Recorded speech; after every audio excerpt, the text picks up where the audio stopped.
जो चैप्टर 2 है हमारा, आपको पता ही है chapter 2 electrostatic potential and capacitance. ये चैप्टर 2 क्लास 12 का पार्ट है और इसमें आप देख सकते हो यहाँ पे कि सबसे पहले पूछा जाता है कि आपसे कि इलेक्ट्रिक पोटेंशियल क्या होता है, क्योंकि इलेक्ट्रोस्टैटिक पोटेंशियल मैंने लिखा है और कैपेसिटेंस की बात करें तो कैपेसिटेंस बाद में स्टडी करेंगे। सबसे पहले हम यहाँ पे देखेंगे इलेक्ट्रिक पोटेंशियल क्या होता है और उसके बाद मैं देखना चाहूँगा कि पोटेंशियल डिफरेंस क्या होता है, उसको समझेंगे। तो इलेक्ट्रिक पोटेंशियल जो है आपके लिए यहाँ पे आप अगर इसको डिफाइन करना है तो आप यहाँ पे देख सकते हो, amount of work done in bringing a unit positive charge from infinity to the given point against the electrostatic force. तो ये तो डिफिनेशन है कि इंफिनिटी से किसी यूनिट पॉजिटिव चार्ज को आप लेके आते हुए इलेक्ट्रोस्टैटिक फोर्स के अगेंस्ट में, और उसके कारण जो आपको वर्क डन करना पड़ रहा है, क्योंकि जब आप लेके आओगे तो क्या होगा, दोनों उसके चार्ज, वो भी यूनिट पॉजिटिव चार्ज, ये पॉजिटिव चार्ज होगा, और जिसकी भी फील्ड में आप लेके आओगे वो भी पॉजिटिव चार्ज लेते हो यहाँ पे आप। तो वैसे केस में क्या होता है कि वो एक दूसरे पे फोर्स ऑफ रिपल्सन लगाता है और उसके कारण वहां पे जो हमें उसके अगेंस्ट में वर्क डन करना पड़ता है। इसलिए यहाँ पे लिखा हुआ है given point against the electrostatic force. तो उस गिवन पॉइंट पे उस इलेक्ट्रोस्टैटिक फोर्स के अगेंस्ट में हमें लेके आना पड़ता है इसलिए। और इलेक्ट्रोस्टैटिक पोटेंशियल का जो फॉर्मूला होता है, इसको आप इस तरह से लिख सकते हो, वर्क डन अपॉन चार्ज, इसको W/Q, इस तरह से आप इसको लिख सकते हो। और नेक्स्ट में आप देखो इलेक्ट्रोस्टैटिक पोटेंशियल को रिप्रेजेंट करते हो पोटेंशियल को V से, तो V इक्वल टू कितना होगा, W/Q। समझने के लिए मैं यहाँ पे देखो एक सोर्स चार्ज, एक बड़ा चार्ज, सोर्स चार्ज मतलब एक बड़ा चार्ज यहाँ पे लेते हैं जो कि ऑलरेडी ये एक पॉजिटिव चार्ज है, और इसी के साथ में दूसरा चार्ज मैं यहाँ पे लेता हूँ जो कि देखो ये कैपिटल Q चार्ज इसमें मैंने दिखाया है, और यहाँ पे ही इसके साथ में एक स्मॉल q चार्ज जो कि आप लगभग इंफिनिटी पे ले रहे हो। तो ऑब्वियस सी बात है कि देखो यहाँ पे इसका जो इलेक्ट्रोस्टैटिक फोर्स होगा वो इस डायरेक्शन में होगा, और ये जो स्मॉल q है इसको ये एक यूनिट पॉजिटिव चार्ज की तरह ट्रीट कर रहा है। इसको आप इस एरो, जो एरो मैंने दिखाया है, इस डायरेक्शन में आपको लेके आना है। ध्यान से देखना, इस एरो के डायरेक्शन में आपको लेके आना। सर दोनों पॉजिटिव चार्ज है। जी हाँ, यही तो अच्छी बात है कि दोनों पॉजिटिव चार्ज है, तभी तो क्या करेगा, दोनों एक दूसरे को रिपेल करेगा। लेकिन हमारा मकसद क्या है, हम क्या चाहते हैं कि ये जो Q चार्ज है, ये Q चार्ज आप इसकी तरफ, मतलब इसकी फील्ड में, प्लस Q की फील्ड में आप लेके आओ। तो इसकी फील्ड में, इसके एक सर्टेन पॉइंट पे, यहाँ पे जैसे मैंने पर्पल कलर से एक लाइन मैंने दिया हुआ है, तो इस पॉइंट तक हमें लाने के लिए क्या वर्क डन करना पड़ेगा वो हमें देखना है। तो देखिए वर्क डन क्या होनी चाहिए उसको दिखाना है। तो देखो दोनों पॉजिटिव चार्ज मैंने यहाँ पे दोनों पे मार्क कर दिया, ये भी पॉजिटिव चार्ज है और ये भी पॉजिटिव चार्ज है, जो आपने बोला तो मैंने यहाँ पे मार्क कर दिया है। अब क्या है कि ये फोर्स जो लगाएगा वो फोर्स लगाएगा फोर्स ऑफ रिपल्सन। आप देख सकते हो इस डायरेक्शन में, पर्पल कलर से मैंने दिखाया है, ये लगाएगा आपका फोर्स ऑफ रिपल्सन, ठीक है ना। तो जब ये फोर्स ऑफ रिपल्सन लगाएगा तो ये इसके राइट डायरेक्शन में लगा रहा है। आप देख सकते हो यहाँ पे क्या लगा रहा है, राइट साइड डायरेक्शन में लगा रहा है, ठीक है ना। तो हमारा मकसद है कि इसको, ये जो फोर्स ऑफ रिपल्सन लग रहा है राइट साइड डायरेक्शन में, इसके अगेंस्ट में ये जो Q चार्ज है हमारा, इस Q चार्ज को इसकी अपोजिट डायरेक्शन में लेके आना है। मतलब हमें इस Q चार्ज को लेफ्ट साइड में लेके आना है, ये मकसद है हमारा, ठीक है। तो ऐसे केस में क्या होगा, वर्क डन होगा। वर्क डन आप किस तरफ करोगे, तो ये वर्क डन जो होगा ये लेफ्ट साइड डायरेक्शन में। आप देख रहे हो यहाँ पे एरो मार्क मैंने दिखाया है कि लेफ्ट साइड डायरेक्शन में आपको वर्क डन परफॉर्म करना है। हालांकि यहाँ पे देखो मैं बताऊं, जो पोटेंशियल है ना, पोटेंशियल एक स्केलर क्वांटिटी है। स्केलर क्वांटिटी है, इससे तो कोई मना नहीं कर सकते आप, क्योंकि इसमें सिर्फ और सिर्फ क्या है, डायरेक्शन नहीं है ना, इसकी मैग्नीट्यूड होती है, इसमें डायरेक्शन नहीं है। वर्क डन जो है, वर्क डन भी एक स्केलर क्वांटिटी है, और वर्क डन पर यूनिट चार्ज बोला जाए तो ये भी एक स्केलर क्वांटिटी बनती है। लेकिन बहुत बार हम कंफ्यूज हो जाते हैं इस चीज को समझने में कि इलेक्ट्रिक पोटेंशियल और पोटेंशियल डिफरेंस दोनों क्या चीज होता है, इस चीज को समझने में हम कंफ्यूज हो जाते हैं। तो इसका मतलब अभी मैं आपको पोटेंशियल डिफरेंस क्या होता है उस चीज को भी मैं यहाँ पे आपके साथ डिस्कस कर देता हूँ। ठीक है, पोटेंशियल डिफरेंस के बारे में बता दूं मैं आपको कि पोटेंशियल डिफरेंस क्या होता है। तो आइए यहाँ पे अब पोटेंशियल डिफरेंस को मैं लेके डिस्कस कर रहा हूँ। तो इसके लिए जो आपके पास सबसे पहले इसको डिफाइन करने की बात होती है। तो देखिए यहाँ पोटेंशियल डिफरेंस को मैंने कैसे डिफाइन किया है। तो potential difference between two points is defined as the amount of work done in bringing a unit positive charge from one point to another point against the electrostatic force.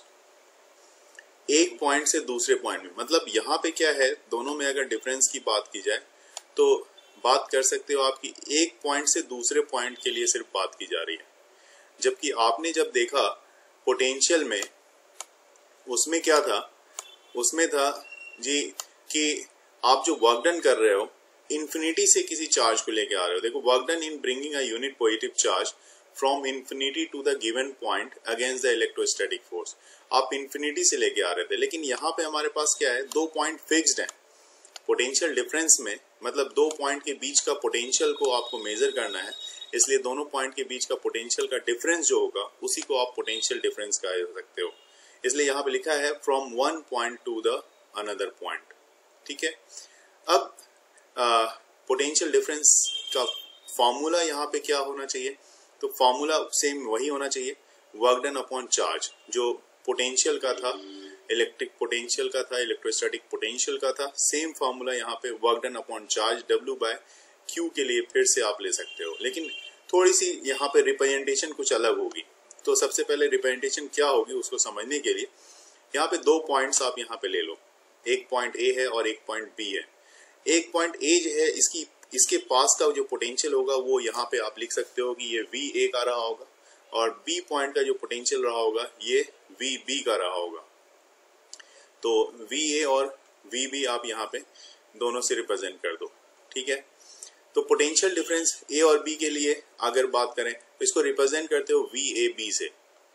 अगर A और B के बीच की potential difference की बात की जाए तो VAB equal to क्या होगा, तो देखो ये होगा VAB को इसको आप लिख सकते हो VB माइनस VA। मतलब पोटेंशियल B की अगर ज्यादा है तो B में A को माइनस कर दो, तो इस तरह से पोटेंशियल डिफरेंस निकालते हो आप, दो पॉइंट के बीच का डिफरेंस। तो इसके लिए वर्क डन के फॉर्म में कैसे लिखोगे, तो चूंकि पोटेंशियल होता है वर्क डन अपॉन चार्ज, तो work done between A and B, A और B के बीच का जो वर्क डन होगा अपॉन चार्ज तो Q। तो ये आपका यहाँ पे हो जाता है फॉर्मूला। ठीक है, और पोटेंशियल डिफरेंस भी एक स्केलर क्वांटिटी है। इसकी यूनिट और डायमेंशन की बात कर ले तो देखो आप यहाँ पे कि पोटेंशियल डिफरेंस एक जो इसकी SI यूनिट होती है, तो नॉर्मली तो वोल्ट हम लोग बोलते हैं, इवन पोटेंशियल की भी जो यूनिट होती है वो भी वोल्ट ही हम लोग बोलते हैं। तो 1 वोल्ट कितने के इक्वल होता है, तो 1 जूल पर कूलम। क्योंकि यहाँ पे आप यूनिट देख रहे हो, वर्क डन की यूनिट होती है जूल और चार्ज की यूनिट होती है कूलम। तो जूल पर कूलम, तो इस तरह से जूल पर कूलम लिख सकते हो। और this one is equal to, यहाँ पे वर्क डन के लिए क्या होता है, वर्क डन होता है फोर्स इनटू डिस्प्लेसमेंट। तो फोर्स की यूनिट होती है न्यूटन और डिस्प्लेसमेंट की होती है मीटर। तो वर्क डन की जगह पे न्यूटन मीटर पर कूलम भी आप यहाँ पे लिख सकते हो। तो ये सारी यूनिट जो है आपके लिए पोटेंशियल डिफरेंस या पोटेंशियल के लिए यूज में आती है। क्लियर है यहाँ तक। इसके बाद देखो आप, इसके बाद मैं आपको बताऊं कि इसके बाद हमें यहाँ पे क्या देखना है। तो अगले में आपके पास है, अगर हमें एक डेरिवेशन करने को आता है, derive a electric potential due to a point charge. Electric potential निकालनी है आपको यहाँ पे पॉइंट चार्ज के कारण। तो यहाँ पे एक डायग्राम हमें ड्रॉ करना पड़ेगा। देखो यहाँ पे एक प्लस क्यू चार्ज ले लिया जो O पॉइंट पे है, ये प्लस क्यू चार्ज है O पॉइंट पे, और इससे कुछ ही डिस्टेंस पे A पॉइंट पे दूसरा चार्ज मैं यहाँ पे ले रहा हूँ, ये Q0 है। Q0 जिसको आप test charge, unit test charge भी बोलते हो। ठीक है, और ये जो डिस्टेंस है इससे O से एक पॉइंट यहाँ पे मैंने ब्लैक से मार्क किया हुआ है, इस पॉइंट को आप क्या कह सकते हो, ये डिस्टेंस आप ले सकते हो P पॉइंट के लिए। ये P पॉइंट है, और जैसा कि प्रीवियस वाले पार्ट में मैंने डिस्कस किया था कि इस चार्ज को आप अपने लेफ्ट साइड डायरेक्शन में, मतलब इसकी फील्ड में लेके आना चाहते हो। क्यू चार्ज जो है आपकी प्लस क्यू के फील्ड में क्यू नॉट जो टेस्ट चार्ज है इसको लेके आना है। तो एक्चुअली इलेक्ट्रिक पोटेंशियल जो है कौन बताएगा? ये बताएगा कि क्या इलेक्ट्रिक पोटेंशियल, क्योंकि आप जब इसको लेके आओगे इसकी फील्ड में तो आप वर्क डन करोगे। वर्क डन किस पे करोगे? तो वर्क डन इस टेस्ट चार्ज पे करोगे, तो इसलिए आप वर्क डन पर यूनिट टेस्ट चार्ज की बात होती है। इसी को बोला जाता है इलेक्ट्रिक पोटेंशियल। तो इस क्यू नॉट पे आप वर्क डन कर रहे हो, आप चाहते हो इस क्यू नॉट को इसकी फील्ड में लेके आने के लिए, और इसकी फील्ड की एक पॉइंट P पे मैं जाना चाहता हूँ। ठीक है, अभी ये ए पॉइंट से ये दूसरा जो मैंने मार्क किया है इसको मैं B लिख देता हूँ। ए से B पे, आप देखो ये B पे, अगर आप A से B पे लेके आओगे तो एक छोटा सा डिस्प्लेसमेंट होगा dx, साथ ही साथ एक छोटा सा वर्क डन भी हो सकता है। यहाँ पे आप कह सकते हो छोटा सा वर्क डन है।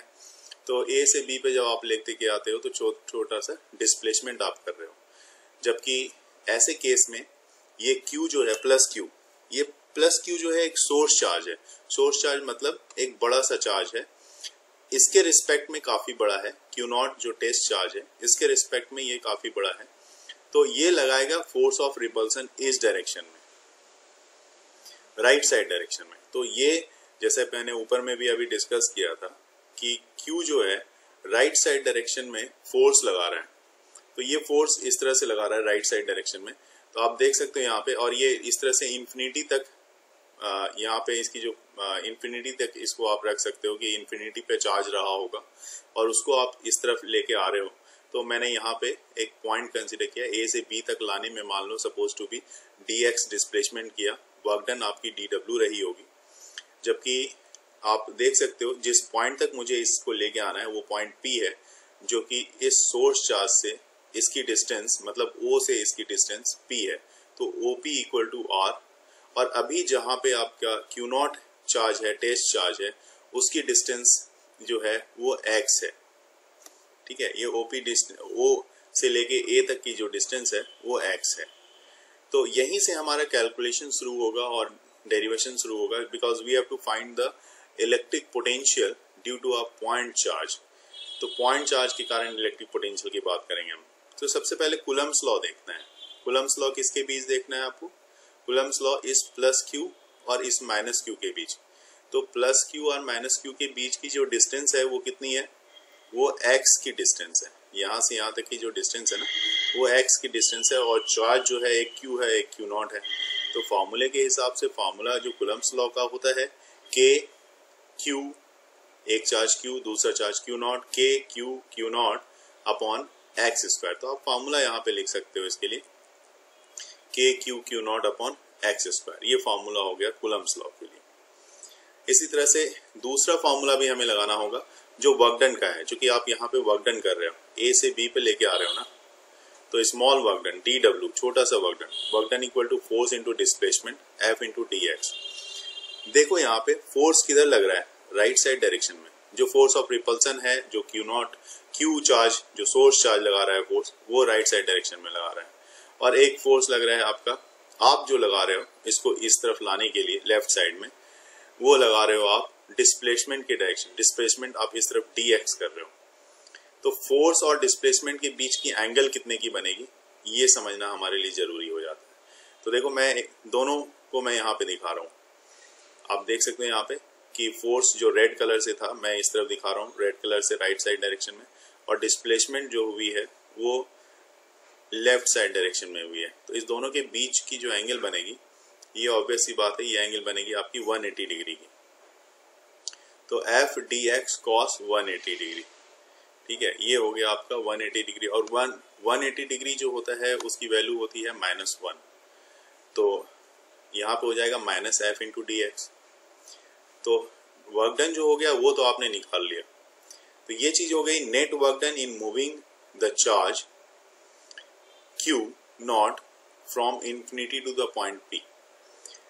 इंफिनिटी से पॉइंट P तक लाने के लिए आपको कितना वर्क डन करना पड़ेगा, क्योंकि यहाँ पे इंफिनिटी पे अगर आप रह रहे हो और इसको आप इस तरफ से लेके आप पी पॉइंट पे लेके आना चाहते हो, इसकी फील्ड में लेके आना चाहते हो ये जो सोर्स चार्ज है, तो वैसे केस में आपको वर्क डन कितना करना पड़ेगा।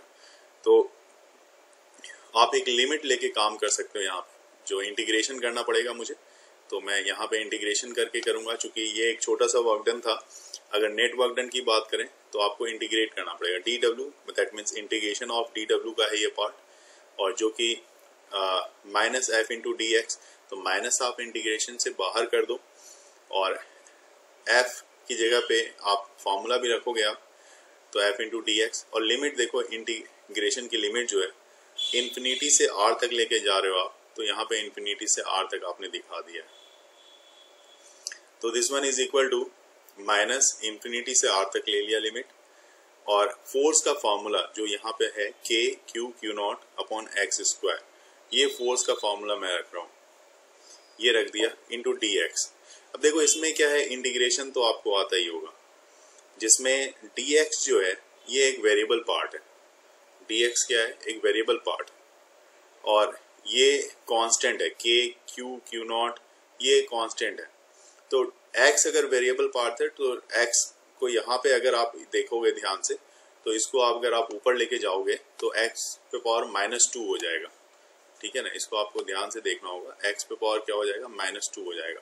तो दिस वन इज माइनस के क्यू नॉट x पे पावर -2 इंटू डी एक्स। ठीक है, इंटीग्रेशन करना आपको अच्छे से आता है। लिमिट तो ले लो आप, x पे पावर -2 का इंटीग्रेशन करोगे, जैसे x पे पावर n का होता है, तो क्या होता है x पे पावर n+1 बाय n+1। तो अगर यहाँ पे उसी को अप्लाई किया जाए तो आपका इंटीग्रेशन जो मिलेगा कुछ इस तरह का, के क्यू नॉट तो है ही, इसको ले लो आप, और इसका हो जाएगा -1/x, और लिमिट लगा दो इसमें आप इन्फिनिटी से आर तक की। तो अब इसमें अपर लिमिट और लोअर लिमिट अगर आप रखोगे यहाँ पे, तो फाइनली आपके पास के Q naught by 1/r minus 1 upon infinity, और 1 अपॉन इन्फिनिटी 0 होता है, तो आपके पास आ जाएगा के क्यू नॉट बाय r। तो वर्क डन के लिए आपके पास W इक्वल टू के क्यू नॉट अपॉन r, ये फॉर्मूला आ गया। लेकिन ये तो वर्क डन निकला, अब हमें पोटेंशियल निकालना है। No electric potential at point P, electric potential point P पे क्या होगी उसको देखना है आपको। ठीक है, तो इसको देखने के लिए आप यहाँ पे लगा लो V equal to work done upon Q naught, क्योंकि टेस्ट चार्ज की बात हो रही है, W अपॉन क्यू नॉट, और V इक्वल टू यहाँ पे आप W अपॉन W की जगह पे क्या ले सकते हो, देखो ऊपर का फॉर्मूला यहाँ पे जो लिखा है आपने के क्यू नॉट बाय r, तो ये फॉर्मूला यहाँ पे आप लगाओगे के क्यू नॉट बाय r और अपॉन में क्यू नॉट। ठीक है, तो क्यू नॉट और क्यू नॉट तो कैंसिल हो जाना है, तो क्यू नॉट को कैंसिल कर दिया, तो रेस्ट सिर्फ आपके पास रह गया के क्यू बाय r। तो इससे साफ पता लगता है कि पोटेंशियल जो होती है वो के क्यू बाय r के इक्वल होती है, और पोटेंशियल इसका मतलब ये इनवर्सली प्रोपोर्शनल होती है r के, डिस्टेंस के इनवर्सली प्रोपोर्शनल होती है। ठीक है, और ड्राइव करने को भी आ सकता है। हाँ बिल्कुल, ये डेरिवेशन है और डेरिवेशन आता है पेपर में, तो वो इम्पोर्टेंट होगा। अगर आप k की वैल्यू भी लगाते हो यहाँ पे, तो 1/4πε0 आपको अच्छे से पता है, तो q बाय r ये डेरिवेशन आता है पेपर में, तो इस तरह का डेरिवेशन हम यहाँ पे कर सकते हैं।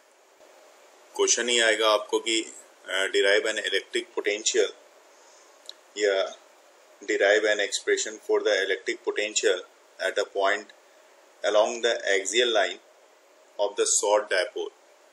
तो इसी एक्सिस में जो इस लाइन में यहाँ पे पॉइंट P पे हमें इलेक्ट्रिक पोटेंशियल फाइंड करनी है। तो आपने देख लिया, आपने यहाँ पे डायपोल ले लिया, A और B पॉइंट पे डायपोल ले लिया है, इसकी मिड पॉइंट O है, और मिड पॉइंट से स्मॉल r डिस्टेंस पे एक पॉइंट P है where we have to calculate the electric potential। तो मान लिया जाए कि electric potential at point P due to dipole अगर आपको देखनी है, तो आप यहाँ पे लिखो कि आप V जो निकाल रहे हो पोटेंशियल के लिए, तो आप V लिखते हो, तो V जो आप निकाल रहे हो this one V equal to, ये दोनों के कारण एक potential due to plus Q होगा और plus potential due to minus Q होगा। ठीक है, इस दोनों के कारण आपको यहाँ पे देखना है। तो आप सिंपल सा फॉर्मूला, अभी आपने पोटेंशियल का जो फॉर्मूला देखा था, तो उसी फॉर्मूले को KQ/R, अभी अभी जो हमने फॉर्मूला देखा था उसी फॉर्मूले को यूज कर लें तो हमारा काम आसान हो जाएगा। K को भी मैं बार बार 1/4πε0 नहीं लिखूंगा। तो अगर मैं देखूं कि यहाँ से potential at point P due to -Q, अगर -Q अगर आप निकालते हो तो देखो -Q कितना आएगा, B - Q इक्वल टू कितना होगा, this one is equal to K small q, और ये जो स्मॉल q आप ले रहे हो ना, इस बार आपको थोड़ा सा ध्यान रखना पड़ेगा कि ये निगेटिव है, -Q है, तो आप ऐसा ले लो अपॉन में जो डिस्टेंस है -Q से लेके P तक की डिस्टेंस, ये तो R है और R से फिर ये L, तो दैट मीन्स R+L है ना। तो यहाँ पे आपके पास क्या हो जाएगा, R+L की डिस्टेंस हो जाएगी। तो this one is equal to, आप लिख सकते हो यहाँ से A से P तक की डिस्टेंस है, तो ये आप यहाँ पे डायरेक्ट R+L लिख दो, ज़्यादा बेहतर होगा। और उसी तरह से पोटेंशियल ड्यू टू -Q देखा जाए, B - Q equal to K Q by, और ये R है और इस बार R में L को माइनस करना होगा क्योंकि BP की डिस्टेंस लेनी है, तो R माइनस ये प्लस Q के कारण है, तो R - L। तो इसी दोनों को यहाँ पे आपको यूटिलाइज करना है। तो प्लस Q के कारण क्या हो रहा है, तो KQ अपॉन R - L, और माइनस यहाँ पे प्लस लिख सकते हो, बाकी KQ और इस बार -Q ले रहे हो आप, तो K - Q अपॉन में R+L। तो ये दोनों हमने इस बार ले लिया। एलसीएम क्या होगा आपका, तो सिंपल सी बात है, कॉमन तो आप क्या निकाल सकते हो, यहाँ से कॉमन आप निकाल सकते हो K × Q, और बचा हुआ आपका रेस्ट पार्ट ब्रैकेट में होगा R - L, और ये माइनस अगर आप आगे कर दो तो -1/R+L, ये आ जाएगा। अब आप यहाँ पे एलसीएम ले सकते हो इसका, तो आपके पास जो एलसीएम मिलेगा वो होगा ऐसा सॉल्व करके KQ, और A - B और A+B की आइडेंटिटी तो आपको अच्छे से पता है, तो R² - L², A² - B² उसकी आइडेंटिटी होती है। इस तरफ एलसीएम लोगे तो ये वाला पोर्शन इस तरफ, तो दैट मीन्स R+L आपका इस तरफ आ जाएगा, बीच में माइनस है, और यहाँ पे आ जाएगा, ब्रैकेट में ले लो, कैलकुलेशन में इजी होगा, माइनस प्लस का कंफ्यूजन नहीं होगा आपको, R - L। तो नेक्स्ट स्टेप में आप लिख सकते हो KQ, और ये R और ये R आपका कैंसिल हो जाएगा क्योंकि एक प्लस में है और ये माइनस में है, और L प्लस में है, ये भी प्लस में हो जाएगा, माइनस माइनस प्लस, तो 2L हो जाएगा यहाँ पे आपके पास, 2L अपॉन में R² - L², ये वाली बात आ जाएगी। तो अल्टीमेटली आपके पास फार्मूला जो आ जाता है उसको देखो कैसा फार्मूला मिलेगा आपको, अगर कैलकुलेट करके देखा जाए, थोड़ा सा चेंजेस भी करके देखें, क्योंकि यहाँ पे Q और इंटू 2L फिर से एक बार P हो जाना है, तो this one is equal to B equal to आप लिख सकते हो KP अपॉन R² - L²,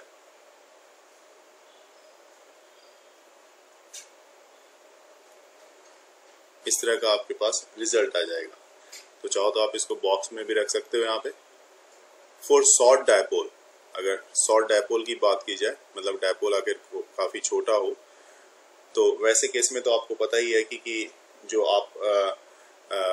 आपकी वैल्यू होती है, L की वैल्यू जो होती है, L is very very less than R, तो ऐसे केस में आप यहाँ पे L² क्या होगा, जो आपके पास L² है वो काफी छोटा हो जाएगा R² के, तो L² is very very less than R², और तब आप इस केस में L को नेग्लेक्ट कर सकते हो, और तब V की जो वैल्यू होगी V equal to Kp by R square.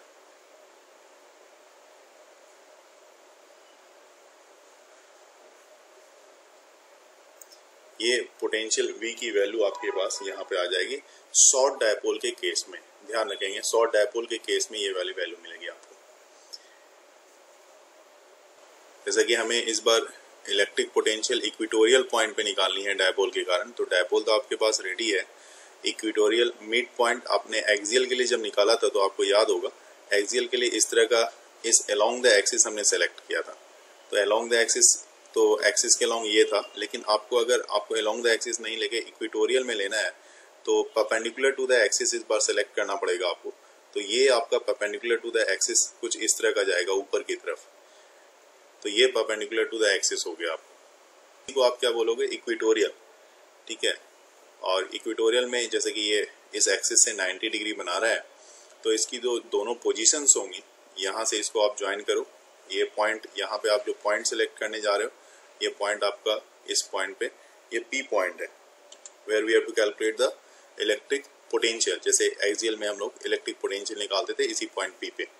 Axis के इस दोनों तरफ तो L और L है, लेकिन ये जो O से P तक की जो डिस्टेंस है वो कितनी है, तो वो तो आपने पहले भी, इससे पहले दिखाया है कि ये जो डिस्टेंस है ये आपकी स्मॉल r से आपने इसको रिप्रेजेंट किया हुआ था पहले भी।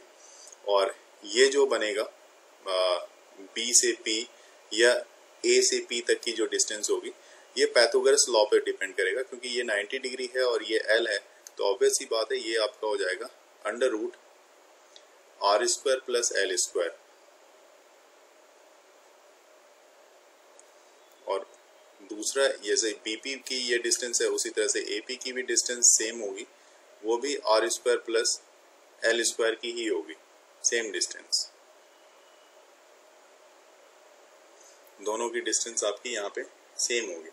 और electric potential at point P due to the dipole, तो आप फिर से इस जगह पे आप लिख सकते हो, कोई लैंग्वेज ज़्यादा लिखने की जरूरत नहीं है।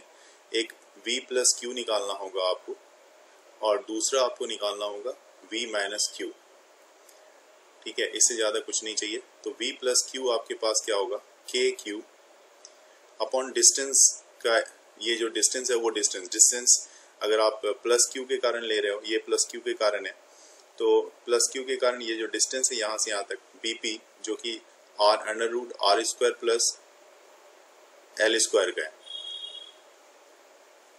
उसी तरह से V माइनस Q की बात कर लो आप, तो V माइनस Q भी जो डिस्टेंस देगा वो भी होगा KQ by under root R square plus L square.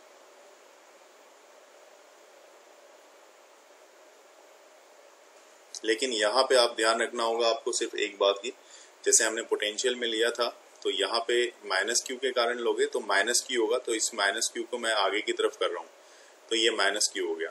तो नेट पोटेंशियल जो होगी V टोटल या V नेट अगर आप लिखते हो, या कह लो resultant potential due to dipole जो होगी, वो क्या होगी, वो पिछली बार भी हमने उसको एक सिंपली अलजेब्रिक सम से दिखाया था। तो V प्लस Q और V माइनस Q, क्योंकि ये एक स्केलर क्वांटिटी है, इसलिए एक सिंपल सा अलजेब्रिक सम ही इसमें हो सकता है।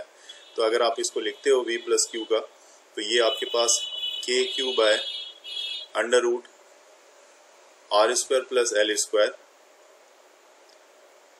एंड देन ये प्लस, और यहाँ पे अगर पहले मैं प्लस रख देता हूँ, कोई बात नहीं, फिर यहाँ पे अगर माइनस रखते हो, minus KQ by under root R square plus L square. तो अल्टीमेटली ये क्या होगा, ये एक दूसरे को कैंसिल कर देगा, क्योंकि सेम टर्म्स दोनों ही तरफ हैं, एक प्लस में है और एक माइनस में है। तो नेट पोटेंशियल जो आपको यहाँ पे मिलेगी, net potential due to dipole जो होगी, वो 0 हो जाएगी। किस केस में? इक्वेटोरियल पोजीशन में। ध्यान रखेंगे, इक्वेटोरियल पोजीशन में नेट पोटेंशियल आपकी यहाँ पे 0 हो जाती है। इसको बॉक्स में डाल देते हैं इस तरह से।